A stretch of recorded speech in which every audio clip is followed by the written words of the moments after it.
Hello, ladies and gentlemen. Lovely to see so many of you here today. My name is Sally Magnusson, but it's my great pleasure today to be here to introduce Jim Crumley, or as my iPad has autocorrected, Jim Crumley. I've heard worse. And his marvellous book, Seasons of Storm and Wonder, the latest in an oeuvre of over 40 books, most of them on the wildlife and wild landscapes of Scotland. Now, Jim, as I know from a careful reading of page 60, is not a naturalist. He's not a nature expert, a wildlife expert, an ecologist, or a conservationist. So he says, anyway, he is simply a writer, a nature writer, a writer who draws his inspiration and his power from the land. Or as he puts it with typical modesty, nature is my preferred field. Jim, why are you so reluctant to identify yourself as any kind of expert? You surely can't deny that the expertise you've gathered over the years is considerable. I think nature itself is so vast and all-encompassing that claiming expertise, even in one facet of it, is it's just an arrogance, I think, and it's the more time that I spend in nature's company, the more I realise that there is just that you will never. There's no end. Yeah. There's no end to what I'm trying to do, and it's simply not knowable all the way through. Years and years ago now, I talked to the old Scottish naturalist David Stephen. Some of you might remember. He wrote a wildlife column, The Scotsman, for years. And I interviewed David when he was in about the age that I am now, so just in his prime. And I said to him at the end, is there anything about nature, do you still have any ambitions in terms of your dealings with nature? And he said, I just want to know more about it. And I thought, that'll do me nicely, you know. So, and I've kind of taken that to heart. And I wonder if that is why, or is it why, in the first place, you gave up newspaper journalism, which was your daily bread that time. And this is back in what, about 1988. You Yes. gave it up and said, I am going to be a nature writer. It had been coming for a while. The last job that I did, last newspaper job, was at the Edinburgh Evening News, where I was writing more and more and increasingly writing about environmental things. I mean, sometimes it was the built environment, but a lot of the time it was nature itself. And it just, it began to, the newspaper life just stopped satisfying me, which it had done for quite a long time.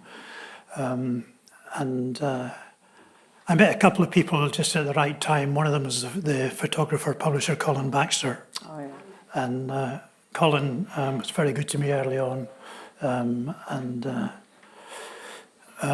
I'd interviewed him a couple of times for his early books, and we'd got on. And we had a conversation once where I explained to him that I was interested in leaving newspapers to write, exactly what I've been doing. And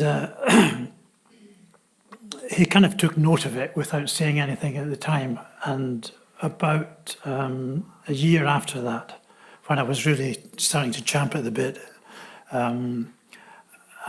he called me one day and said, how do you fancy going to St Kilda? And that was the sealing thing. So I left the Evening News on the 21st of October, 1988, and the St Kilda book that we did together was published the following day. So there wasn't really room for a gentle transition, And having finished that, I thought, okay, what now? Because there was no newspaper salary coming in, so that, well, I've got to write the next one. And that's what I've been doing ever since. And how do you, and it's a question I would sort of want to ask in connection with this as well, how do you decide what you're going to focus your time on? What makes you get up in the morning and think, right, that's where I want to go, and that's what I need to write about? Quite often, within the context of a particular book, well, I mean, once a book is underway, quite often when I get up and go out, I don't have a destination and I don't have an end product in mind for the day. I found, I convinced myself years ago now that the best way to come close to nature is to find a set of landscape circumstances that would be conducive, productive, and then be still.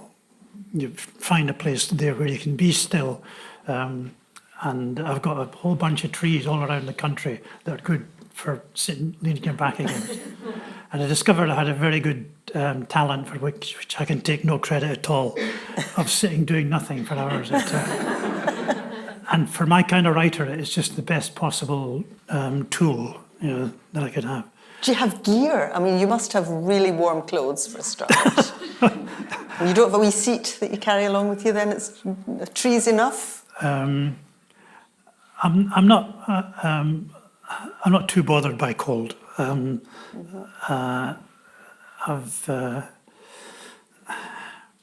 you do the kind of sensible things, you know. So, but I have what I think of as a territory, which is where I do a lot of my sort of daily basic nature conservation work, where I just spend time in nature's company. I live in Stirling, and the area just to the north of that, which is the kind of eastern half of the Loch Lomond and the Trossachs National Park. So from the Carse of Stirling, of the upper Forth, north to sort of Glendochart. So taking in places like Loch Lubnaig, the Trossachs, and Balwhidder. And that area is where I've done a lot of my field work now for 40 years, probably. Because I started doing a lot of this, you know, beginning of serious field work while I was still a working journalist. And you know, watching nature and seeing what it can reveal is what this is all about. And you do it in this through 4 seasons. It's bringing together, some of these have been published already, I think, but you're bringing them together so that you get a real sense of the passing year as it goes around. Wonderfully so. He is such a beautiful writer. I mean, I was just saying to him, my heart began to sink quite early on because I thought I'll never get to the end of this book, because I just wanted to read the paragraphs again and again and to sort of sink into the language as well as what you were evoking. But it's beautifully done. How did the series come about? I mean, did you just find that you'd done one, so you'd do some more, or how did it evolve in your head? My original idea was to write a book about autumn, because autumn is my favourite time of the year. It's a great place. Scotland's a great place to be in autumn for all kinds of reasons. I like what the wildlife is doing then. I like I love the concept of migration. I mean, migration just blows my mind, really, and also I'm attracted very much to the north of the world, which is something that you'll be sympathetic to. And it's the idea of a book about autumn was one that I had scribbled down in a notebook once. And the moment was driving back from Skye. I'd been on Skye in the autumn. I was 3 or 4 really good days on the island, and driving back down past Loch Garry. And there was I turned a corner in the car, and there was a group of aspens on the corner. So on the loch side of the road. So there's the aspens, and then there was a slope behind them, and then there was the loch. And there were some pine trees beyond that. The pines were blocking sunlight from hitting the aspen trees, but the light was bouncing up from the loch and was backlighting the aspens. And I kind of gasped, but I was doing about 50 miles an hour at the time.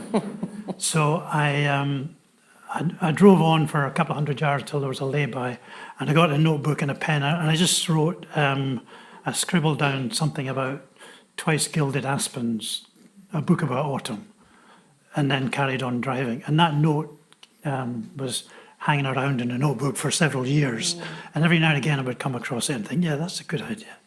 Eventually I found the space, and I wrote the autumn book. And when it was almost finished, both my publisher and my agent said, you know, this should be a series. And it hadn't occurred to me until that point. So I was persuaded because they conspired. And then so pretty well the day I finished writing autumn, I started writing Nature of Winter. And at that point, it began to feel like a single piece of work. And I wrote the whole 4 books in 5 years, literally just finishing one and beginning the next one the next day. And then when I had the 4 books together for the first time, and it was sitting one night quite late on in the house and with a nice whiskey and just savouring the 4 books, because the summer book had just come out. And just jumping from one book to the other and picking out moments and just completely unconstructive rummage through them. And then I just suddenly thought, there should be one, to really give a kind of end product of the series. There should be one volume. And I contacted my publisher the next day, and she said, you know what, I've been thinking, we should do a single volume of the seasons. And we literally did come up with the same idea at the same time. So that's where it came from. But there then followed the problem of getting this down to rather less than 1,000 pages, which is what it would have been if you just crammed the 4 books. Yeah. And that was the hard part, really, because it had to feel like a single piece of work itself, rather than 4 books that had been crammed in between 2 covers. And I think you've succeeded. It feels like, and you are the curating mind that is taking us through the year so beautifully. You mentioned northernness, which you've got a great feel for, and as you know, I'm very sympathetic to that.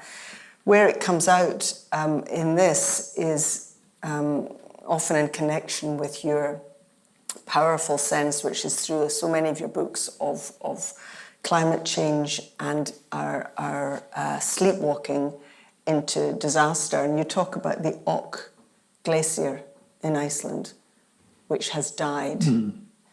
Tell us a bit about that and how that informs your thinking. This was an article that I read in, I think it was in The Guardian, written by an Icelandic journalist who had been commissioned by some American glaciologists to write an obituary to a glacier in Iceland, which had effectively died. It had become what they called dead ice. And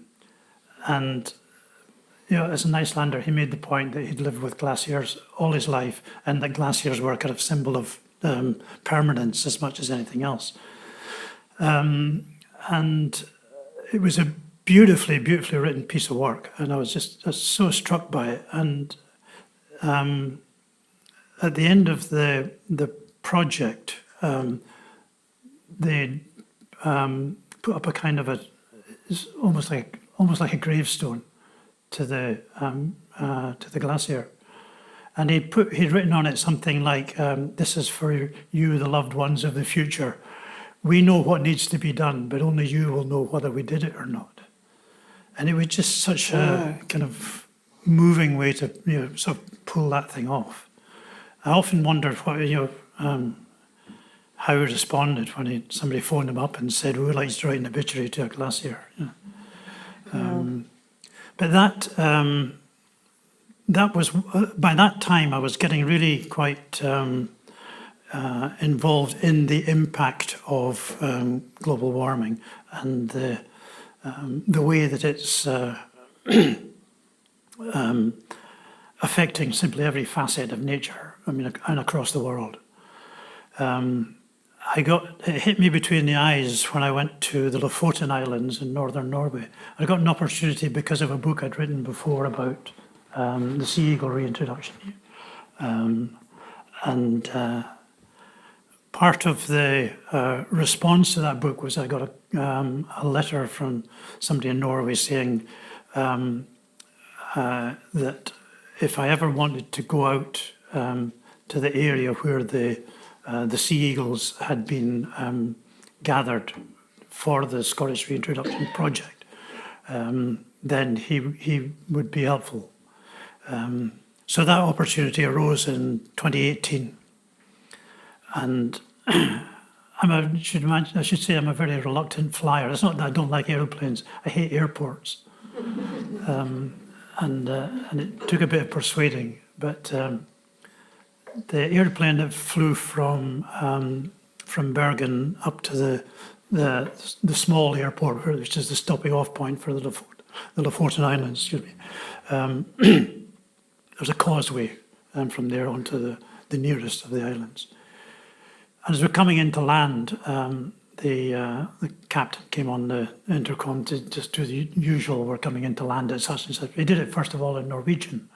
And it was obvious from what he said and the response that it got from the people on the plane who spoke Norwegian that he just said something surprising. And what it turned out to be when he delivered the message in English was we're just coming into land at, I've forgotten the name of the place, but it said, and on the ground it's a balmy 34 degrees. And this is 120 miles inside the Arctic Circle. And the temperature was 34 degrees Celsius. And that was my first, that was the real, hit you between the eyes moment. And the people in the Lofoten just didn't know what to do with it. They were absolutely, they were kind of numbed by it. The guy with the rental car who met us coming off the plane said, "Hi, welcome to Spain." I mean, I've seen it even just in Iceland over the last 20 years. Yes. Iceland, Reykjavik turned into a cafe society city with, tables and chairs. I don't think it was a great summer this year, but, the idea that you would sit outside in Reykjavik having a cup of coffee would have been, would have laughed it out of court before that. But it's done as much as it would be done in Glasgow or London now. Yeah. And we were getting, in the same sort of time, I'd begun to collect news reports by this time. The old newspaper journalist habit of cutting out stuff and having a little pile of them on the table where I work. Among them was a story about the Sami, the reindeer herders, petitioning Swedish government for funding because the reindeer's feeding grounds had burned dry. So there was nothing for them to eat in the middle of the summer. And what they ate is reindeer moss. Just in those kind of two consecutive really extreme summers, their very existence had suddenly been put at risk. And admittedly, it's a very specialised form of way of making a living, but the very idea of reindeer not being viable as a herd in the middle of summer, in hundreds of miles inside the Arctic Circle, but that's happening. Can I ask you this, because these concerns of yours are threaded through your observation of and sort of feeling for the natural world. What is it about 20th century humankind, that there's this disconnect between ourselves and nature, as if we're somehow above it rather than both part of it and dependent on it? We're smart people and when a big COP comes around, we recognise it, but we're, you know, we're very focused on the everyday and the desperate everyday needs that some people have, especially for you know, energy and that sort of thing. It's I mean, how do you see where we're going with this? Because it couldn't now be more obvious, you would think, where the planet is going. But at the same time, the needs from day to day are so excruciatingly difficult for people. I mean, to grotesquely simplify the whole thing, we've become obsessed as a species, and certainly as a political species, with the global economy, when what we should be becoming obsessed with is the globe itself. The whole relentless and ruthless pursuit of economic growth, which is not that new, which is not that old, you know, a phenomenon in sort of, you know, political thinking. But that has in itself become a huge just devourer of nature. But the process has been going on certainly since Victorian times. I mean, I think the disconnect began probably with the start of the Industrial Revolution, but in particular with the Victorian era, when our attitude to land, particularly in Scotland, changed drastically, and we developed this kind of you know, this idea of the deer estate, the grouse moor, nature as a thing to be killed for the hell of it, and to distinguish between species that were allowed to live and species that weren't allowed to live because they threatened the species that the big estates have an investment in. And this idea of this arrogance that we have assumed the right to decide which species it's okay to kill and which species will be allowed to live. Right now, in the Cairngorms National Park, of all places, there is a thought process going on that in order to protect capercaillie, which are staring extinction in the face, they should start to do something about the numbers of pine marten. Pine marten has every level of legal protection that we have invented. But again, it's a kind of another variation on this theme of wildlife management. Yeah. But is protecting the pine marten not a form of land management as well? I mean, that just happens to be a management that you're keen on. Well, but this is setting one protected species against another. Yeah. In order. But I'm just thinking, if you protect anything, if anything is worthy of protection, then you are, by definition, you are interfering and you are lording it over. Yes. You know, are you not in favour of? I mean, do you think it would be better if we had a free-for-all, really, and just left animals to get on with what they do? Well, the free-for-all is what nature would prefer. There's a wildlife writer in America whose work I admire, a man called David Carroll, who's a wetland specialist, and he writes about turtles. He does it so beautifully, and he paints beautifully as well. And you just want to live with turtles, you know, because he's that good. You know, but he's also very outspoken against the same sort of thing, the way that habitat is being hammered. And he says that the idea of wildlife management is an oxymoron, and that we should learn to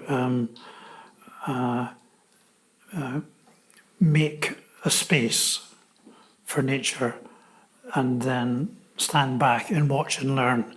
And his phrase is, let wildlife manage wildlife. And of course, that's the thing that the estates particularly are absolutely terrified of, because it's not predictable and it's not. It'll change from season to season, from year to year, and these decisions are difficult. I mean, it's not all just about rich people wanting to shoot. I mean, I was looking at I was on Mull a few weeks ago and looking at the sea eagles that are coming back there. And being told all about how difficult it is with the farmers who are seeing their sheep being picked off, not all the time and not as dramatically as sometimes it's presented, sensationally, but it's happening, and it's people's livelihoods, and that's difficult. Yeah. Then my response to that is, which is more important, the eagle or the sheep? And for that matter, why is... And if you're a farmer that needs to live and feed his kids, then maybe the sheep is more important than the sea eagle. There was a very interesting case that involved Ian Blackford, the MP, who has a croft on Skye, and he had a problem with the sea eagle. It's not quite clear exactly what happens, but a number of his lambs, and it's a small undertaking. He's got an MP salary, so he doesn't really need to croft, but he likes to work the land, which is good. What he wanted was, he made a very public call for a cull of sea eagles. So I wrote about this and made the observation that if you're to have a cull, are you going to do it just in that area of Skye? If you do that, if you take out the eagles that are in that particular area, what you've done is create a vacuum. So that solves nothing, because there are a couple of hundred immature sea eagles around in the country at any one time looking for a territory. So the territory doesn't stop being suitable because a cull has happened. So that doesn't work. Are you going to do it for the whole island, in which case the whole island becomes a vacuum, and the same thing applies, except that you're now opening it up to more birds over a wider area? Or do you just remove the species altogether? Because unless you do that, the problem doesn't go away. And I then did very basic research about the current population of sea eagles in Scotland, which is about 150 breeding pairs and perhaps another 200 immature birds out there in the country. And the population of sheep is 8.2 million. So if you are, talking about us as a species and our disconnect from nature, then it's very difficult to justify piecemeal legislation like that. And it does happen. It's happening all over the place. There are beavers have just been reintroduced, as you know, and during a kind of indecisive period when what were known as the wrong kind of beavers were introduced. The illegal beavers was the other one. Were introduced by people who know how to get things into the Tay while the official trial was going on in Argyll. And there, the number of farmers with shotguns who were active on Tayside was really threatening the whole enterprise. And again, it comes down to a perception of what we consider to be important. People having trees cut down by beavers. If you've got beavers in the area, trees are going to get cut down. But to protest about that as one of the species that invented clear felling, and that's entirely us. Nothing else in the world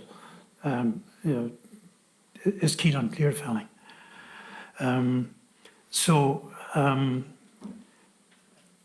Somewhere along the line, I'm not saying that you can't ever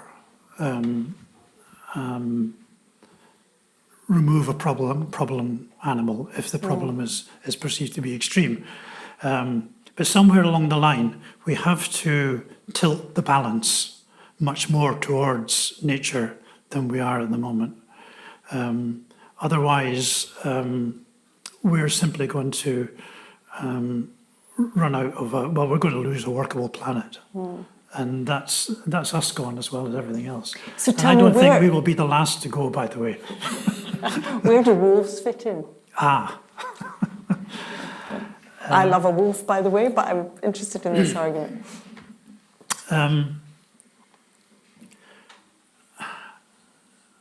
I wrote a book about 2010 called The Last Wolf, and I wanted it to do three things.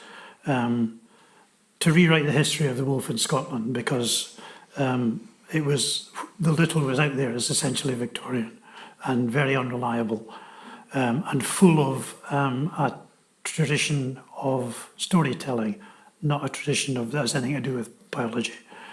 The other thing that I wanted to do was to say, this is what a wolf is, this is what it does, this is how it behaves, and this is why you have nothing to fear from it, and it's not going to come and eat your babies. And the third one was to make the case for reintroduction.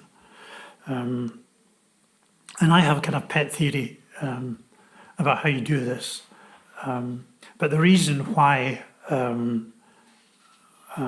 wolf reintroduction is one of the single most important things that we could do in terms of restoring nature's fortunes is that the wolf is the species at the top of the tree that makes the rules. And without wolves in place, the only thing that could possibly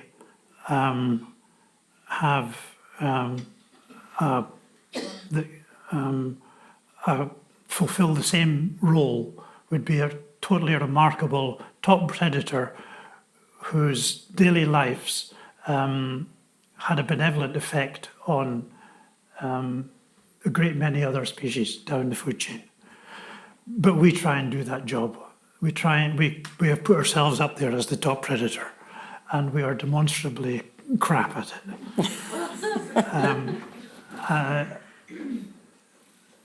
The most studied wolves in the world right now are in Yellowstone. And there's a terrific book about it called Decade of the Wolf, which is about the first 10 years, written by a guy called Doug Smith, who was in charge of the project, basically. The first thing that happened, once the wolves were on the ground, was that big herds of elk, which had more or less forgotten how to behave like elk, suddenly remembered how to behave like elk again. And the first thing that happened was that the very presence of wolves on the ground started to move the animals around. And that had an immediate impact on overgrazing. And relieving grazing pressure is just one of the great fundamentals of restoring nature. And you make that same argument about deer. Yes, Here, don't yes, you? of You're course. saying that wolves are needed because too many deer impoverish the land, and then in fact you argue that because the land's impoverished, that actually affects the health of the deer population. Yes. So it's a vicious circle. Yes, absolutely, yeah. Once the wolves were established and the deer numbers started to fall, one of the first thing that happened is that grass returns and flowers and shrubs and then trees. And the first creatures that followed the wolves from outside the national park were beavers, because they suddenly realized that wherever the wolves went, there were new opportunities being made. So the beavers bring with them, in the wake of the wolves, their wetland skills, their capacity to create wet forest. And along with all that, you get a huge uptake in insects, which brings in the birds that prey on the insects, which brings in the bigger birds that prey on the smaller birds. And it's the Americans call it a trophic cascade, where it goes right down from the wolf at the top, right down to pinewood ants and the things that pinewood ants eat. Can I ask you, Jim, is this a sort of serious proposition? I mean, you're maybe a bit of a prophet crying out in the wilderness at the moment, but do you see this as a legitimate prospectus if people took it seriously? I mean, you would need, to me, the problem with the wolf is that it needs to range for hundreds of miles. Yes. That's what the wolf does, and so you can't build fences and say, right, that's your wolf area. Yeah. And I mean, it would be virtually the whole of Scotland if you look at it that way. By the time you've got a few hundred miles. Yeah. The other thing the wolves are very good at is limiting their own population according to the availability of suitable terrain. I think realistically, Scotland could probably handle 7 or 8 wolf packs. But the intriguing thing now is that after years and years of just having a really hard time in mainland Europe, the wolf is now back in every single mainland European country. And over the last few years, they've been moving further and further west. And Belgium, Denmark, Netherlands, I mean, who would have thought it? And their history of wolves stopped probably about the time that ours did, which is probably a couple of hundred years ago. And the intriguing thing is that in Europe, on mainland Europe, the wolf is fully protected by EU legislation, and countries are legally bound to foster them, or at least to not act against their well-being. And you're finding all kinds of little glimmers of possibility. I mean, the Ardennes in Belgium, they're now kind of marketing as the European crossroads of the wolf, and 20 years ago there weren't any, but they're coming in from 3 or 4 different directions and finding that particular kind of woodland really to their liking. In Spain, which has a fascinating way of dealing with big wildlife particularly. They did a brilliant Iberian lynx project, and they are now putting in a massive effort to improve the prospects of the wolf in the northwest of the country, and that's bearing tremendous fruit as well.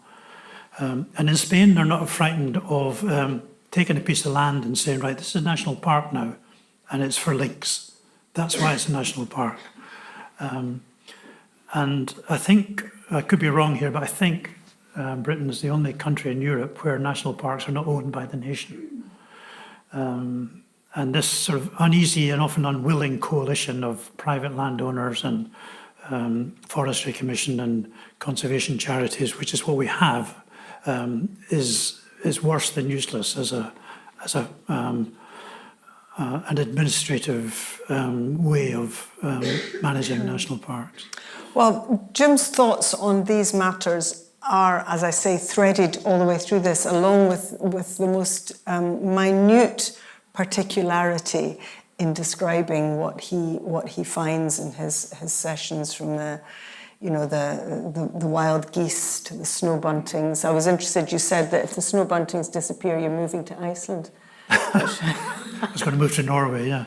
You said Iceland. Did I say Iceland? You said Iceland. Yes, I noted it down. But anyway, I wanted to invite you to ask Jim any questions at this point. I've got lots more, but I want to hear from you if you'd like. Can I grab some water? Yeah, sorry. Thank you.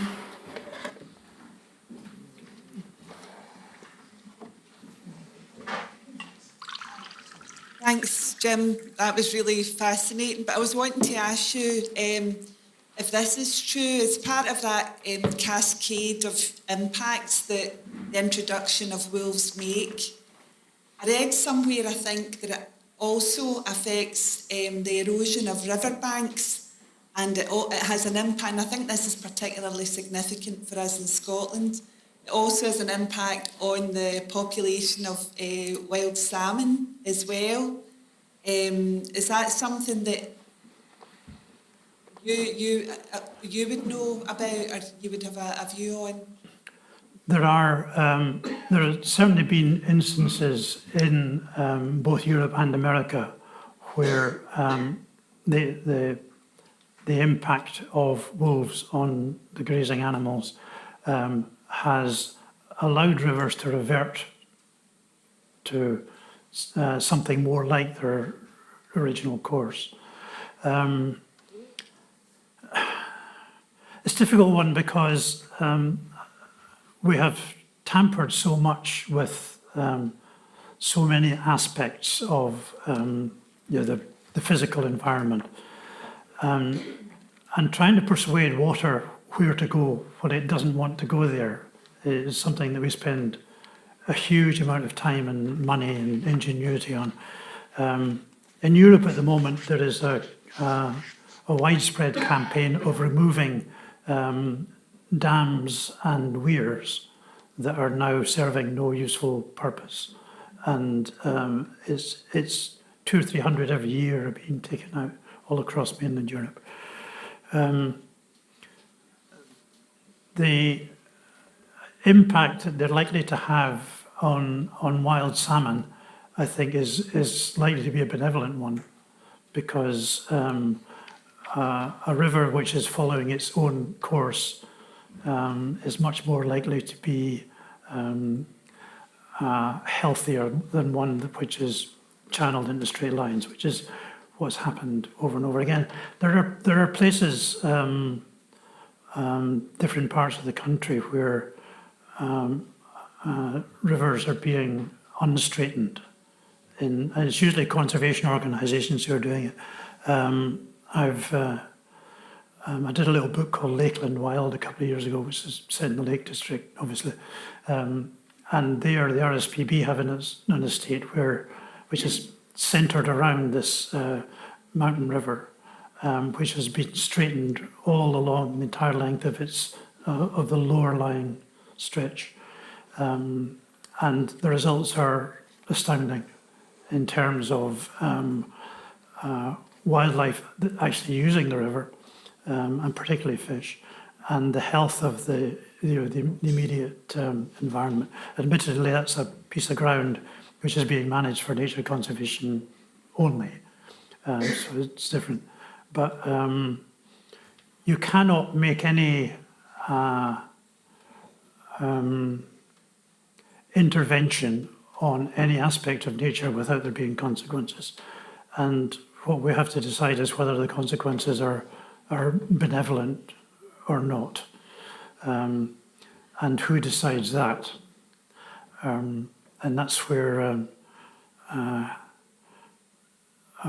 we suffer, I think, quite heavily in this country with our what I think of as the nature conservation establishment. Organisations like Nature Scot and some of the bigger wildlife trusts and things as well. But organised, natural structure, nature structures like these big NGOs and things, they are really have become part of the problem rather than the solution. Thank you. Another question? Lots. Yeah. Take one there and then across here. Just following on from your point about managing wildlife, would it not be better if we managed our lives so that we didn't actually impact on nature itself? And do you think there's a possibility of that period sort of dropping anytime soon? That's a very interesting question. The thing that I tried to get across in a lot of my writing is that we are nature too. That we're animals. And we have the same rights as any other species to create a territory in a way that suits us, in the way that badgers make a badger set, for example. We are allowed to make our own impact on the ground in the way that wolves make an impact on the ground, in a way that badgers is another good example, in the way that beavers do. I am reluctant to push the idea of places where people shouldn't go, for you to remove the human equation altogether, because it seems to me that that is helping to put barriers between ourselves and what we call nature. I have pointedly refused in recent years to use the expression the natural world, and I get really fed up of it. And the implication of it seems to be that there's the one that we live in, and then there's the natural world, which is over there, just beyond the edge of the town, or across the loch or whatever.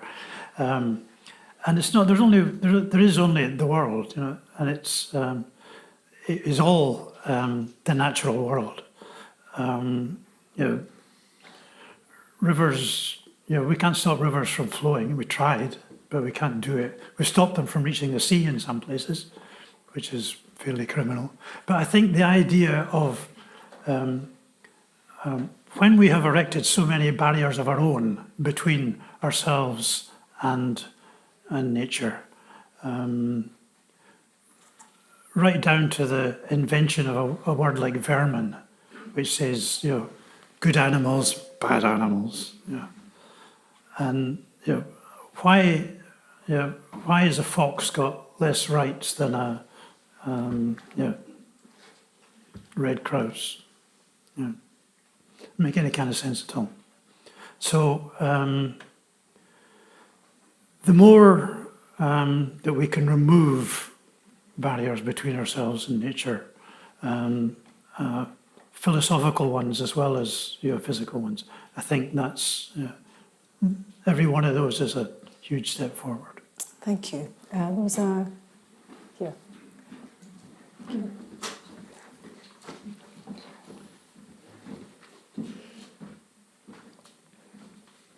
Hi. Oh, can you hear me?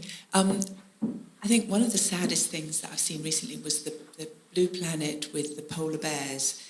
I'm sorry, I can't. The blue planet with the polar bears, and the polar bears who are now no longer living on ice but are just living on ground and fighting with each other because they no longer have anywhere to live.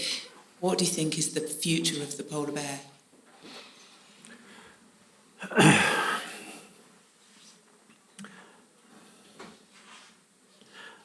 The future of the polar bear is, well, first of all, it's out of the polar bear's hands. And it's utterly dependent on our capacity. We have the capacity, our willingness. We know how to do these things, but it's having the will to effect, to put in place the kind of environmental protections which will permit the ice fields, the ice flows to come back, for the temperature to cool again. And right now we're sailing past the 1.5 degrees permitted heating, which is a strange concept in the first place, and without anything like the required degree of legislation in place. And there is no commitment at all at the moment to get us anywhere near the kind of levels of cooling and environmental change that are necessary. And the polar bear is right in the firing line of that. And unless we are willing to behave drastically differently and very soon, then the polar bear goes. Thanks very much. Let's take a question there, and then we've got two at the back. Hi, thanks very much. That was absolutely fantastic. I guess when you're talking, I was really just thinking that all the impact on the planet you're talking about in a sort of human span has really happened in this incredibly short time period in the last 10, 15,000 years since the last ice age, human history, so to speak, and more particularly, as you mentioned, even in the last 200 years, which is, even more incredible. So I suppose the basic question is, what do you think is the prognosis for the human species over the next couple of hundred years? The human species. I don't think it's very good. The one thing that I think is might kick in and might act in our favour is that at some point we rediscover our animal awareness, and the first commandment, if you like, of animal awareness is survival. Do what it takes for the species to survive. Nature is not that fussed about the individual. Nature deals in species. So I don't know what it's going to take, but I'm thinking that somewhere down the line there will be something so calamitous, and I imagine it would have to be calamitous, or it might be something like polar bears.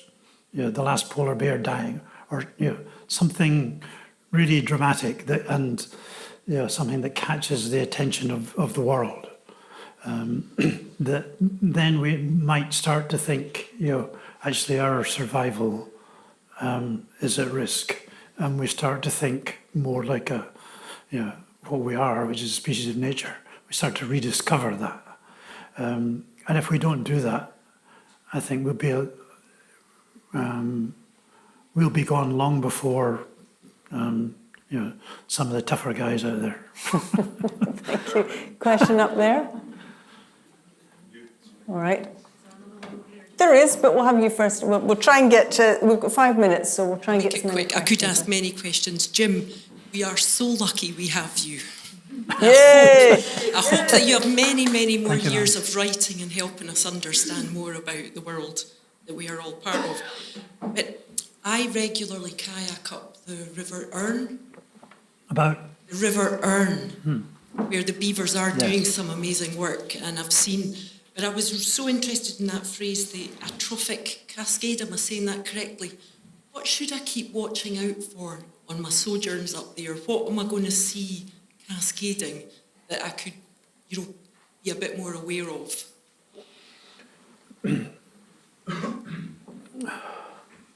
Do you mean if a trophic cascade starts to happen, or to make it happen, or? Yeah, it will. The beavers are there. They're doing Yes. their thing, and I'm just wondering what Okay, they right. will have as Yes. a cascade from their work that I could keep an eye on. Yeah. The thing about any kind of species reintroduction is that you have to give it time. It's the most important aspect of the whole thing, and it's very often what particularly political considerations don't or aren't aware of or willing to embrace. When a beaver moves in on a new piece of ground, it makes an immediate impact, and the first thing that you see is trees starting to fall down a lot, and depending on the number of beavers, obviously. But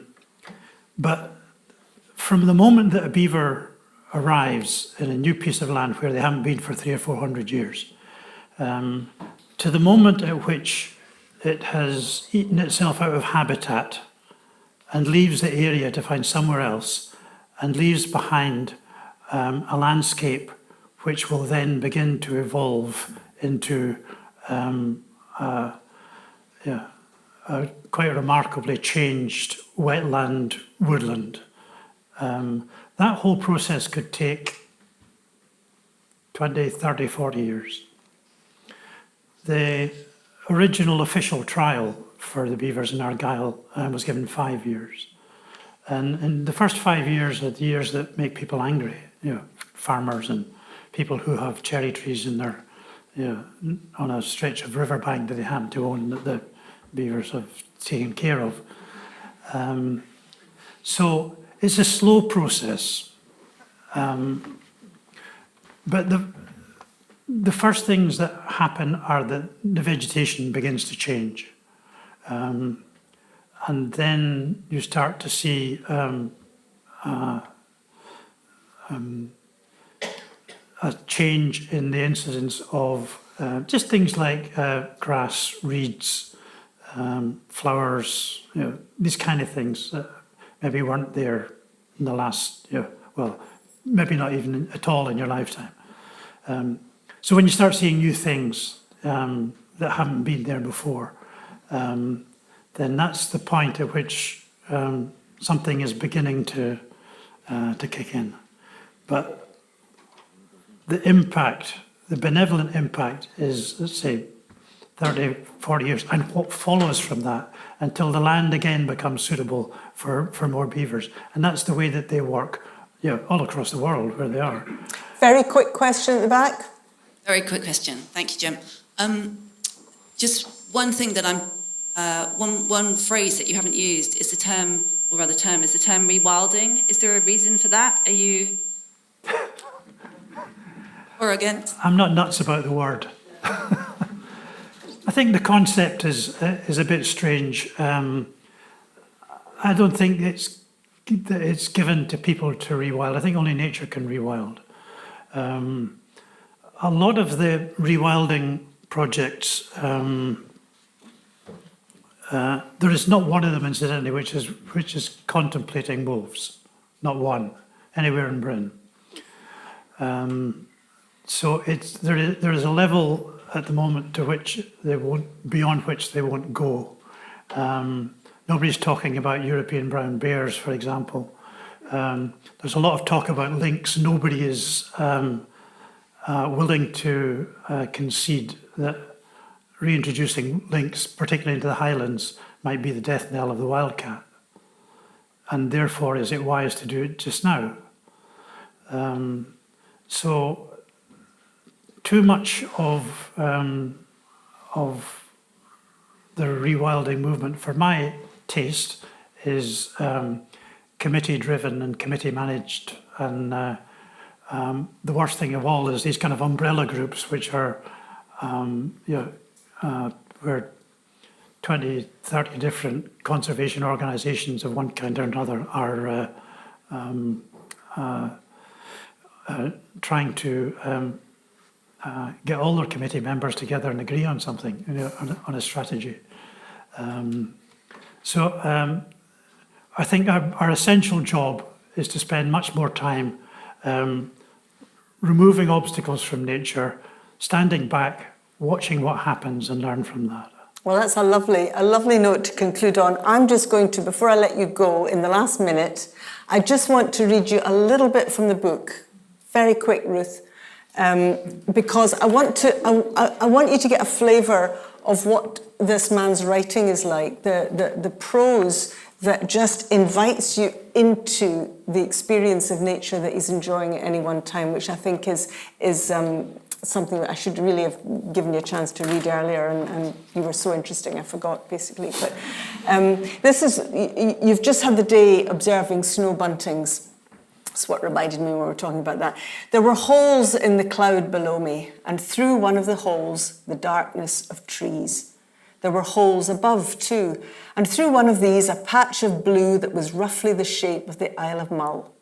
And then, over one more afternoon hour, the cairngorms shed their hodden grey rags to emerge in sunlight as rejuvenated as an adder in its new skin.